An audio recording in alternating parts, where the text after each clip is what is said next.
쓰담쓰담 쓰담쓰담 쓰담 쓰담쓰담 이제 NH 멤버스로 쓰고 담고 쓰고 담고 쓰고 담고 쓰고 담고 쓰고 모든 농협에서 쓰담쓰담. 금융에서 유통까지 농협의 모든 포인트를 쓰고 담고 도시에서 농촌까지 생활을 쓰담쓰담 생활이 포인트다. NH 멤버스. 다운받고 같이 쓰담. 자기야, 우리 이유식 재료 사야 된다. 알았어. 어디가? 슈퍼. 거길 왜 가? 진이야. 네. 롯데 슈퍼에서 소고기 담아줘. 구매력이 있는 유기농 소고기를 담았습니다. 이게 이런 것도 돼? 아보카도랑 당근도. 내가 담아놨지. 진이야, 주문해줘. 말로 주문하고 눈으로 확인하는 기가진이. 육아로 바쁜 부부에게 오늘의 기술 KT. 롯데슈퍼 당일 배송입니다. 여러분 안녕하십니까? NBS 뉴스 24입니다.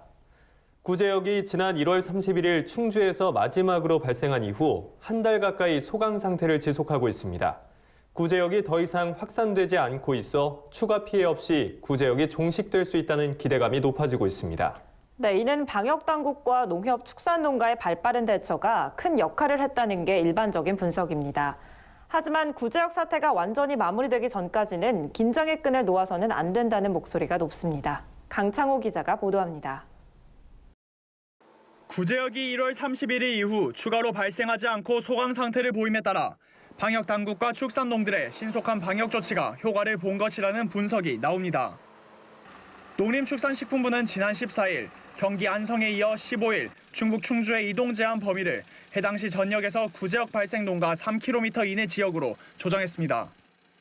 정부가 1월 31일 충주 지역의 우제류 가축에 대한 긴급 백신 접종을 완료한 이후 바이러스 최대 잠복기인 14일 동안 구제역이 추가 발생하지 않았기 때문입니다. 전문가들은 시간과의 싸움이라고 불리는 방역 작업에서 방역당국, 농협, 축산농가의 발빠른 대처가 있었기에 구제역 확산을 최소화할 수 있었다고 입을 모읍니다. 구제역 발병 농가의 신고 이후 방역당국의 긴급 소독과 예방적 살처분 등 빠른 대처와 스탠드 스틸과 같은 과감한 조치가 구제역 확산 방지에 크게 기여를 했다는 분석입니다. 농협에서도 범농협 비상방역대책 상황실을 운영하고 긴급자금 1,000억 원과 방역인력 6,250명을 동원하여 구제역 조기 차단에 힘썼습니다. 축산농가들의 자체적인 농장 차단 방역 작업 역시 구제역 차단에 중요한 역할을 했습니다. 충주에 있는 한우 농가로서 걱정이 많이 되는데 충주시도 마찬가지고 중앙정부 농림부 관련 부서와 지자체 관련 부서 그리고 축산 종사자하고 축산 농민들이 연대해서 빠른 시간 내 백신과 소독을 철저하게 해서 더 이상 확산되지 않고 포항 상태가 돼서 잘 지난 것 같습니다. 봄이 찾아오며 날씨가 따뜻해지는 것도 구제역 상황 종료에 도움이 되고 있습니다. 구제역 바이러스는 기온이 올라갈수록 활동성이 떨어지고 생존 기간이 줄기 때문입니다.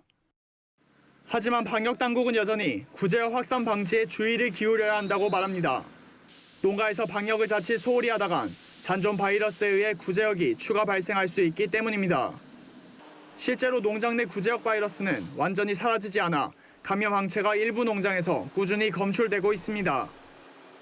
구제역이 이동 제한이 해제되더라도 아직까지는 안심할 수가 없는 상황입니다. 그래서 구제역 예방을 위해서 농가에서는 소독이나 백신 접종, 외부인 출입 차단 같은 기본 방역 수칙을 반드시 지켜줄 것을 부탁드립니다. 방역당국은 구제역이 발생한 농가를 중심으로 반경 3km 안에서는 여전히 이동이 제한되기 때문에 구제역 완전 종식 선언 전까지는 긴장을 늦추지 말 것을 당부했습니다. 또 지자체와 축산농가는 지금처럼 유기적인 방역 시스템을 유지해달라고 강조했습니다. MBS 뉴스 강창호입니다. 앞서 리포트에서 보셨듯이 구제역 확산이 소강 상태를 보이면서 구제역 발생으로 임시 휴장에 들어갔던 전국의 가축 시장들이 속속 재개장하고 있습니다. 지난달 31일 이후 적막감이 감돌던 가축 시장에 모처럼 만에 활기를 되찾았는데요. 송아지 거래로 활기가 넘쳤던 충북 음성의 우시장을 윤슬기 기자가 다녀왔습니다. 이른 아침부터 소를 가득 실은 차량들이 줄지어 들어오고 여기저기서 소 울음소리가 울려 퍼집니다. 구제역 여파로 임시 폐쇄됐던 가축시장이 소를 팔거나 사러 온 농민들로 오랜만에 시끌벅적합니다. 가축시장 임시 폐쇄 조치가 해제됨에 따라 이곳을 비롯한 전국의 가축시장이 22일부터 잇따라 재개장하고 있습니다.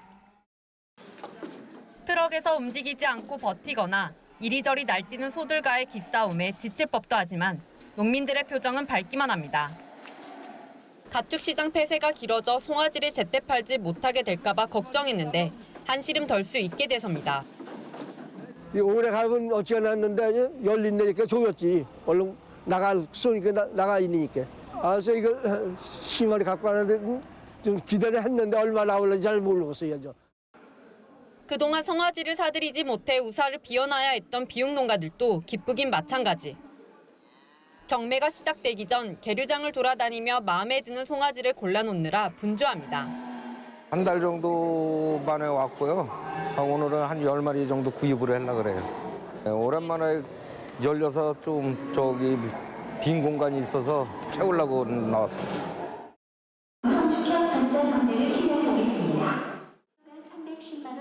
한 마리씩 경매가 시작되자 응찰기를 준 농민들의 움직임도 빨라집니다. 가격이 발표될 때마다 모든 이목이 경매 전광판으로 쏠립니다. 최고가가 경신될 때마다 장내가 들썩거립니다. 이날 경매에는 송아지 안 4마리, 번시구 35마리, 비우구 3마리 등 모두 132마리가 거래됐습니다. 수송아지는 한 마리당 평균 328만 4천 원, 최고 463만 원에, 암송아지는 평균 271만 5천 원, 최고 347만 원에 거래됐습니다. 거래량과 가격 모두 구제역 발생 전과 비슷한 수준이었습니다. 가축시장은 재개장됐지만 구제역이 완전히 끝난 것은 아닌 만큼 막바지까지 차단 방역에 철저히 기해야 할 것입니다. MBS 뉴스 윤슬기입니다. 제2차 북미 정상회담에서 양국이 북한 비핵화에 합의할 경우 남북 경제협력 사업이 탄력을 받을 것으로 전망됩니다. 남북 경협의 첫 단계로 금강산 관광 재개와 개성공단 정상화가 합의되면 금강산 관광 대금과 북한 근로자 임금을 현금 대신 쌀로 지급하는 방안이 논의되고 있습니다. 김인경 기자가 보도합니다. 제2차 북미 정상회담이 일주일 앞으로 다가오면서 남북교류 재개를 앞당길 대안으로 쌀에 대한 관심이 급부상하고 있습니다. 정부가 개성공단 북측 근로자 임금 지급이나 금강산 관광대금을 쌀로 지급하는 방안을 검토하고 있는 것으로 알려졌기 때문입니다. 이해찬 더불어민주당 대표는 지난 19일 기자간담회에서 금강산 관광은 벌크 캐시, 즉 대량 현금이 들어가지 않으면 크게 제재 대상이 아니라고 말하며 쌀 지원 가능성을 시사했고, 김현권 더불어민주당 의원도 북측 근로자 임금을 쌀로 지급하면 대북 제재와 관계없이 개성공단 재개가 가능하다고 강조했습니다. 현금이 아니라 쌀로 북한과 협의해서 지급하는 방식이 이루어진다면 현재 아직 풀리지 않은 대북 제재를 피해 나갈 수 있고 공단의 재개도 조기에 협의할 수 있는 그러한 이점이 있어서 쌀로 대북 제재를 풀어나가는 방안을 협의해보자라는 제안을 한 것입니다. 이러한 주장이 힘을 얻는 이유는 과거 북측이 우리 측에 쌀을 요청한 전력이 있기 때문입니다. 2007년 북한은 개성공단 관리위원회에 개성공단 근로자에게 지급하는 임금을 쌀로 지급해 줄 것을 요청했습니다. 이에 우리 정부도 1995년부터 2010년 총 9차례에 걸쳐 모두 265만 5천 톤의 쌀을 북한에 지원했습니다. 쌀 대체 지불이 주목받고 있는 또 다른 이유는 바로 북한의 만성화된 식량난. 유엔 식량농업기구는 최근 2019 북한의 인도주의 필요와 우선순위 보고서에서 북한 주민 1,090만 명이 만성적인 식량 불안정과 영양 결핍으로 고통받고 있다고 밝혔습니다. 북한 식량 사정이 나아졌다고는 하지만 여전히 많은 북한 주민이 영양 결핍 상태에 놓여 있는 겁니다. 개성공단 북측 근로자 임금과 금강산 관광 대가로 상당량의 쌀이 지급될 것으로 파악되기 때문에 이는 국내 쌀 가격 지지에 큰 도움이 될 것으로 보입니다. 지난해 10월 김현권 민주당 의원이 분석한 보고서에 따르면 2014년 기준 개성공단 북측 근로자는 5만 2,004명으로 이들의 연간 총급여는 7,963만 869달러였는데 이를 국제 쌀값으로 환산해보니 연 19만 톤을 북측에 지급할 수 있을 것으로 추산했습니다. 과거 현대아산은 1998년부터 2008년까지 금강산 관광의 대가로 북한에 4억 9천만 달러를 현금으로 지급했었는데 이는 연간 500억 원이 넘는 금액으로 이를 만일 쌀로 대체한다면 농업계에 미치는 영향은 매우 클 것으로 예상됩니다. 또한 남북 경협대금 임금으로 대체할 수 있는 국내 쌀 재고도 문제가 없을 것으로 보입니다. 지난해 12월 기준 정부가 보유한 쌀은 154만 1,822톤입니다. 재고량 가운데 수입쌀 44만 3,936톤을 제외하면 109만 7,886톤이 남습니다. 이 중 사료용, 군 관수용이나 저소득층 등에 공급될 쌀을 제외하면 2017년산 재고 30만 8,725톤 정도를 북측에 지급할 수 있을 것으로 파악되고 있습니다. 쌀 대량 지급은 힘들지만 개성공단 근로자에게 임금으로 보내기엔 충분한 양인 것으로 보입니다. NBS 뉴스 김인경입니다. 과일나무의 구제역이라 불리는 화상병이 확산되고 있습니다. 이 병에 한 번 걸리면 폐원이 불가피해서 과수농가들의 걱정이 이만저만이 아닌데요. 그럼에도 아직까지 뚜렷한 발생 원인도 치료법도 없는 데다 전염성까지 강해서 농민들은 속수무책으로 당할 수밖에 없습니다. 보도에 이현경 기자입니다. 지난 1월 경기도 안성의 배농가 2곳이 과수 화상병 확진 판정을 받았습니다. 화상병은 세균성 병해의 일종으로 한 번 걸리면 마치 불에 탄 것처럼 나무까지며 잎사귀가 새까맣게 변합니다. 이 병에 한 번 걸렸다 하면 인근 과수까지 통째로 파묻어야 합니다. 때문에 안성시 농업기술센터는 올해 안성 지역 배농가 2곳에 배나무 580그루, 1.3헥타르를 모두 매몰 처리했습니다. 경기도 안성에서는 2015년부터 화상병 확진 판정을 받은 과수 농가가 속출하고 있습니다. 작년에만 무려 16개 농가에서 화상병 확진 판정을 받았습니다. 그러나 아직까지 뚜렷한 치료 방법이나 발병 원인을 알아내지 못한 상황. 화상병 발병 경로도 마찬가지입니다. 2015년부터 경기 안성에서 시작된 화상병이 지난해 강원 평창, 원주, 충북 충주에서도 발견됐는데 어떻게 확산이 된 건지 모르는 상황입니다. 우리나라 그 과수 화상병과 관련해서는 북미 동부 지역 사과나무 등에서 발생하는 병균과 가장 유사한 것으로 밝혀졌습니다. 국내에서의 그 정확한 확산 경로 규명을 위해서는 그 과거 그 수년 전에 그 작업자나 또 묘목의 등의 이동 경로 추적이 필요합니다만 실질적으로 좀 한계가 있는 상황입니다. 화상병이 확산되면서 농가들의 불안감이 가중되고 있습니다. 안성의 또 다른 배 재배 농가를 찾았습니다. 배나무 가지가 검게 변해 말라 죽어가고 있습니다. 이상 증상을 발견한 건 지난해 가을. 비슷한 증상을 보이는 나무가 200여 그루 가까이 됩니다. 가지가 검게 변하면서 이게 말라가면서 가지가 죽어가고 있더라고요. 지금도 계속해서 그런 증상들이 계속 나타나고 있습니다. 지금 한 200여 주가 이렇게 죽어가고 있는데 이것이 지금 어떤 병인지 이런 것을 몰라서 답답해하고 있습니다. 농촌진흥청이 지난 1월 말 정밀 조사를 진행했는데 다행히 화상병은 아닌 것으로 밝혀졌지만 병세의 주 원인이 어떤 병균인지 정확한 판단이 어렵다는 결과를 통보했습니다. 배나무가 죽어가고 있는데 명확한 원인을 알 수 없다는 겁니다. 이쪽 안성 지역은 그 화상병이 계속해서 나오는 그러한 지역이라 언제 어디서 자기 과수원에 화상병이 올지 모르니까 항상 늘 걱정이 되고 저희도 화상병과 유사한 증상이 와서 많이 긴장하고 정말 허탈해했었습니다.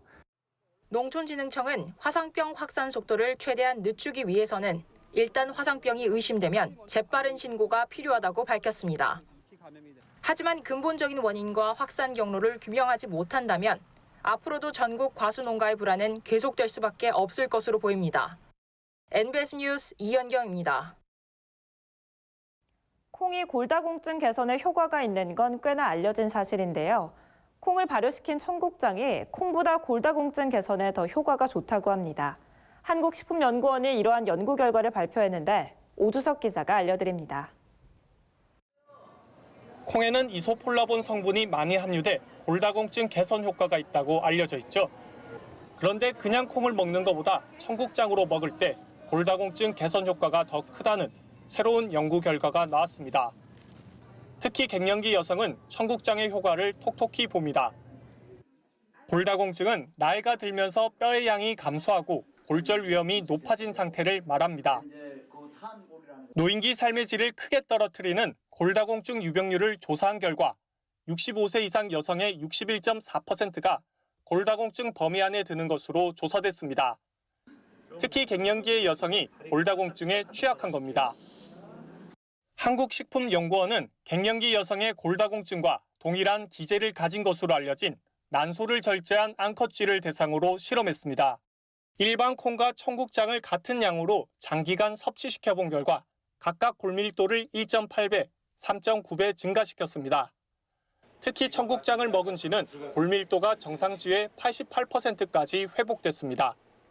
그냥 콩도 골다공증 개선 효과가 있지만 우리 전통 발효식품인 청국장으로 콩을 섭취하자 효과가 더 큰 겁니다.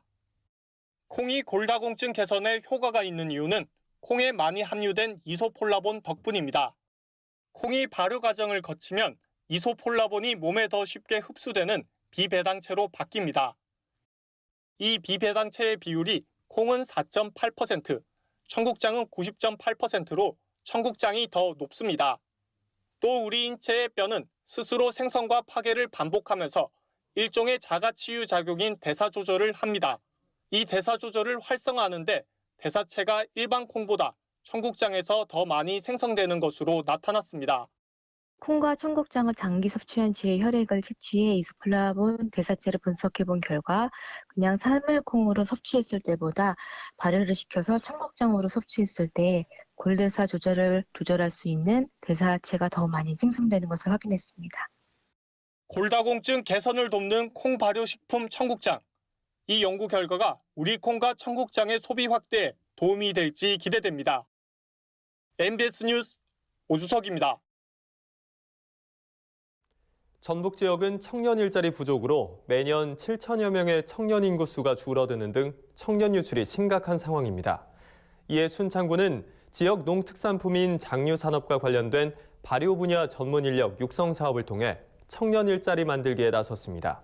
김남호 기자가 보도합니다.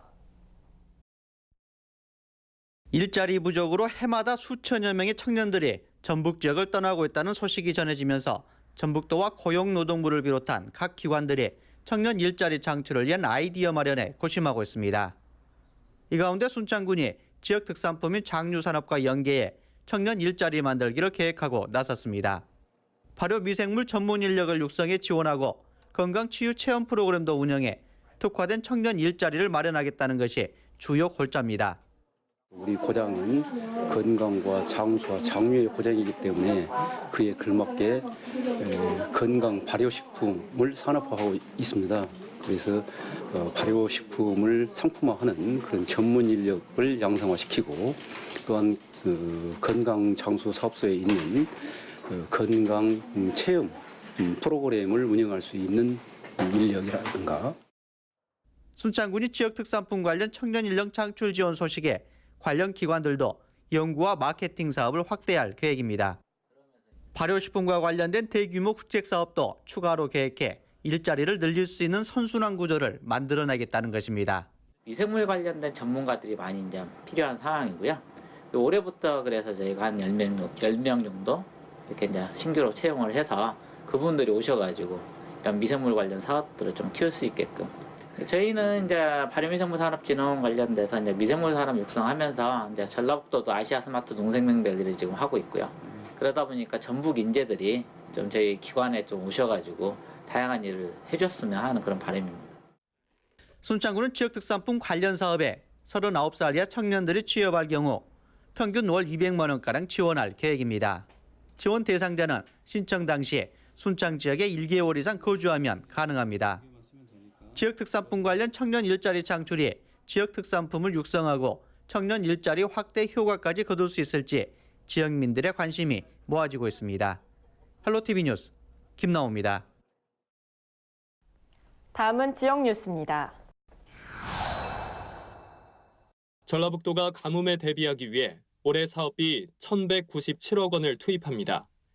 전북도는 8개 사업 373개 지구에 대한 가뭄 대책 사업을 추진할 예정입니다. 또한 상습 가뭄 발생 지역에 저수지와 양수장, 용수로 등 수리시설 설치에 408억 원을 투입하고 저수지 준설과 관정 개발, 농업 기반 시설물 개보수 작업도 진행할 방침입니다. 현재 전북 저수율은 88.6%로 평소보다 12.2% 높은 상황이지만 최근 강수량이 평년 대비 57.2% 수준으로 가뭄 피해가 우려되고 있습니다. 전북도는 농업용수의 안정적인 공급과 기상재해에 대응하기 위해 가뭄 대책 사업을 조기에 착수하겠다고 강조했습니다. 예산군이 농협중앙회 예산군 지부, 관내 7개 농협조합장과 업무 협약을 체결하고 다음 달부터 농업인 월급제를 시행하기로 했습니다. 농업인 월급제는 농업소득이 가을 수확기에 편중돼 봄철 영농준비금과 생활비, 자녀 학비 등으로 경제적 어려움을 겪고 있는 농가의 부담을 덜어주기 위한 제도입니다. 농협 선도자금을 활용해 농산물 출하금액의 70%에 해당하는 금액을 4월부터 10월까지 최소 20만 원에서 최대 200만 원까지 무이자로 선지급합니다. 농가에서는 자체 수매 후 전액 상환하면 됩니다. 대상은 출하량이 40kg 기준으로 50포대 이상 500포대 미만인 벼 재배 농가입니다. 원주시가 농촌 지역 저소득 장애인과 이동 편의를 위해 2019년 농촌 장애인 주택 개조 사업을 추진합니다.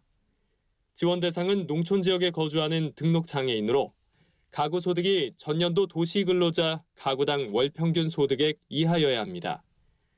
올해는 모두 4가구를 선정해 가구당 최대 380만 원을 지원합니다. 대상자는 오는 3월 6일까지 주소지 읍면 행정복지센터에 신청하면 됩니다. 한편 올해 대상자로 선정되지 못한 신청자는 내년도 사업에 우선적으로 선정할 예정입니다. 청양군 농업기술센터가 제12기 청양군 농업인대학 신입생을 모집합니다. 모집 분야는 로컬 푸드반과 치유체험 관광반으로 정원은 각각 40명이며 3월 20일부터 11월 말까지 총 100시간 과정으로 운영됩니다. 주요 교육 내용은 청양 지역 푸드플랜 정책의 성공적인 정착과 관광체험의 융복합 활성화 등입니다. 희망자는 다음 달 4일까지 농업기술센터를 방문해 접수하면 됩니다.